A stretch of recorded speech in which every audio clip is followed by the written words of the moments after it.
looking for a way out. I can't find my way now. I just need you by my side.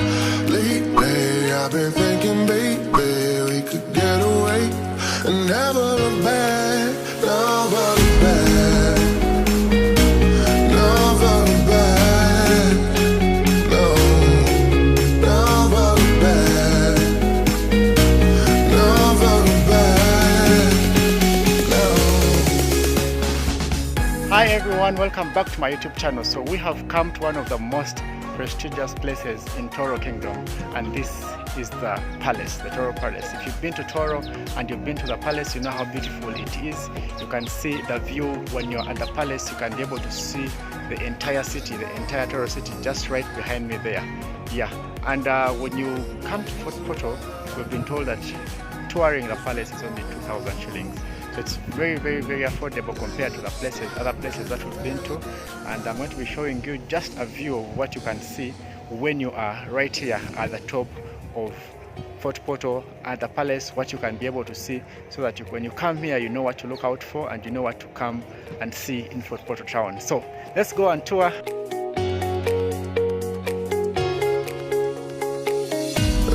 been looking for a way out. I can't find my way now. I just need So just as we were getting excited to tour the palace, we were shocked by the news that Here at the palace, there is not much to see. Only we receive people here. so we're like, what happens next? Moving around and taking some pictures around here. So we didn't get the opportunity to enter the palace, but we got the opportunity to learn some history about Tooro Kingdom as he elaborated. As you know, we have got 4 kingdoms in Uganda here. We have got Buganda, Bunyoro, Tooro here, and Busoga Kingdom. But among all those 4 kingdoms, Tooro Kingdom here is the youngest kingdom. Tooro was founded around 1830. 18, not 19. And Tooro broke away from Bunyoro Kingdom. Tooro was part of Bunyoro Kingdom, but there was a complaint that Bunyoro was too far for the services to reach the people here. Around 1830, was the king of Bunyoro Kingdom, King Chiebambe Kasagama Nyamutukura. He sent one of his Prince Olim Kaboyo the first, to come and represent him here. But when Prince Kaboyo reached here, he was convinced by elders and chiefs in this place that he rebelled against his father. He became their king. He offered service near the people here, and he was convinced and rebelled against his father and declared himself the king in this place. But after the Romans circulated out of this place, there was a sister going around by the name of Mpanja. She got information that her brother was being sent by his father to do his work as his son, has been declared himself the king. Now King Kasagama had nothing to do, only to leave his son to reign this place as an independent kingdom. So after Prince Olim Kaboyo and his supporters, they had to sit and find the name of their new kingdom, which is different from that one of Bunyoro Kingdom. And that time in this place, only were 2 tribes were staying in here, only Banyoro and Batoro tribes. And the time the seat, majority were Batoro, is why the kingdom became Tooro Kingdom. But originally Batoro were Banyoro tribe. But the tribe of Batoro came in during the reign of Batre's dynasties, in the time of King Udahura. What I'm trying to tell you, the word Tooro means festival. Omkolo. Omtoro. Festival. Omtoro. Yes. Tooro. Omtoro. It's why you hear here. You might find people, they have like a festival. They say Tulham Toro. Yes, festival in our language. So, and the word Batoro means intelligent people and smart. If you read books, yeah, those ones. And when Kaboyo came, after the battle against his father, when we were looking for the name, among those people who were looking for the name, majority were those people, intelligent people. And the kingdom became Tooro Kingdom, which is Festival Kingdom.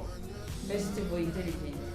After got the name Tooro, Olimi and the supporters, they went and construct their first palace of Tooro in Kasese district, in a place called Karsandara. Have you ever been to Kasese? Which means the first palace of Tooro was built in Kasese in a place called Karsandara. Because that time Kasese was part of Tooro Kingdom. So Kaboyo Renzoras in Kasese is where he died from. He was buried in a new district of Nyangabu, Kivito sub-county in Kagoma village. That was around 1860. He served the Tooro for 30 years. And he was succeeded by his son, Kazana Haga. But Kazana Haga, he succeeded his father, Olim Kaboyo, when he was very an old man. And most of his subjects were in favor of an old king. So they deposited him in favor of his younger brother, Nyeka Kasunga. John became the king of Tooro. But also Nyeka Kasunga served the Tooro a very short period of 2 years. Also he was disposed by his younger brother Kato Kidi, assisted by mercenary forces from Buganda's king, Walugembe Mutesa I. Walugembe Mutesa I, the king of Buganda, is the one who gave assistance to the Kato Kidi of Tooro. So they came here, they fought Nyeka Kasunga, defeated him, and exiled him to Mboga Zaire. Now Kato Kidi became the king after got assistance from Walugembe of Buganda. But also Kato Kidi did not last long. After assisted him and put him to power, those mercenary forces left him and went back to Uganda. And Kato Kidi became weak. And the deposit king, his brother, Nyeka got information that mercenary forces has already gone back. So Nyeka came back and fought his brother. He defeated him and they took over the kingship as the king of Tooro for the second time. By the time Nyeka came back for the second time as the king of Tooro, he offended King Kabalega, the king of Bunyoro. When Nyeka ordered his men to raid Kabalega's cattle, and Kabalega got the men sent his army to capture him, take him to his court in Bunyoro Kitara Kingdom. But Nyeka, the king of Tooro, defeated invaders, but he died 2 years after, and was succeeded by his son, Olimi Mukabirere II. By that time, Kabalega, the king of Bunyoro, had become a stronger king, had got stronger forces, which was normally known as Abarusura. After the death of Nyeka, the king of Tooro, Kabalega, knew that now Tooro is weak. Then, Kabalega declared a terrible war against Tooro Kingdom. He fought King Mukabirere, defeated him, and he exiled him in eastern Uganda in Busoga, where he died from. So finally, Kabalega, the king of Bunyoro, regained his Tooro Kingdom and restored it back to Bunyoro Kitale again. Now realizing Kabalega's determination to finish Tooro Kingdom, Babito, royal Kiranidas of Tooro, decided to send Prince Kasagama to Ankole for saving him from Kabalega. This Kasagama is the great grandfather of King Oyo, the reigning king of Tooro. So they sent him to Ankole, and Kasagama went via Ankole and went hid himself in Buganda Kingdom. He was welcomed in Buganda by the king of Buganda, Kabaka Mwanga, and gave him accommodation in his kingdom in Masaka. So Kasagama stayed in Masaka almost 15 years.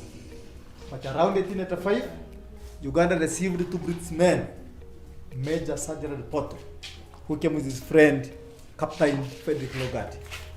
They came in Uganda, they are known as the Imperial British East African Company. When those two British men are in Uganda Kingdom, so they gave them information that our country, Uganda here, is the monarch country. But being a monarch country, Uganda will have problems.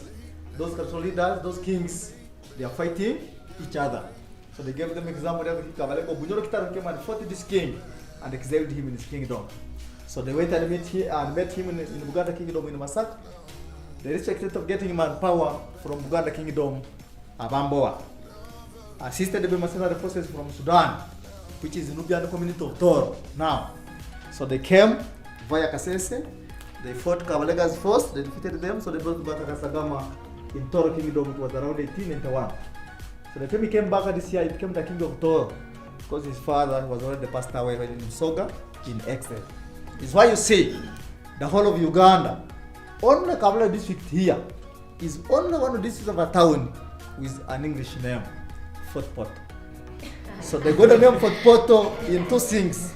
The word fort, they got it from here. Where you put your eyes over there? On the other hill, you can see something like a playground. That is the golf course. And it's where fort is. It's where those people were planted their troops. It's where they used to fight Kabalega from.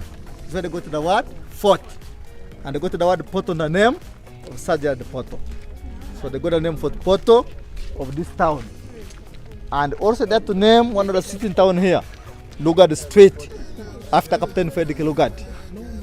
And when you're entering this town of Fort Poto from Kasese on your right, there is a monument of someone holding a gun.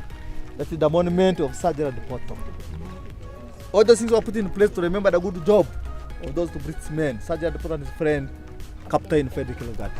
Now, after Kasagama being brought back in Tooro Kingdom, 1891, when we go to 1896, as during that time, our country, Uganda, we are no schools, no hospitals, no religions, but missionaries are in Uganda by the Uganda Kingdom only.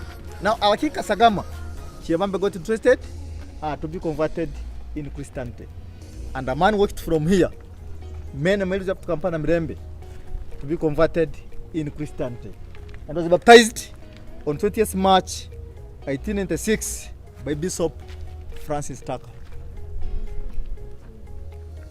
And when he was coming back from Buganda, he came with those missionaries from Buganda to his kingdom here. The one who showed the way.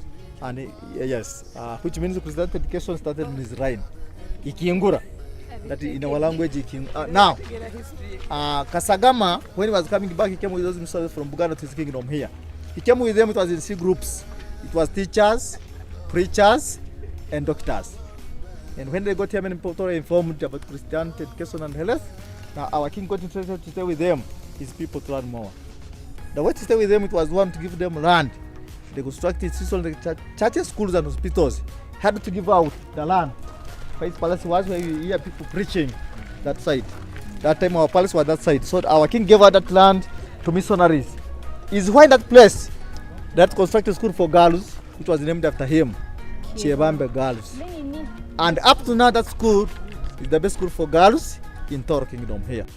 At this point, we said enough of the history lessons, and we decided to ask questions of what we exactly wanted to know when we were heading to the palace. My colleagues and I share exactly what we learned and the answers we got after asking. Yo, hi everyone, we're back here and we're now at Tooro Kingdom, the real palace. That is where the headquarters of the kingdom are.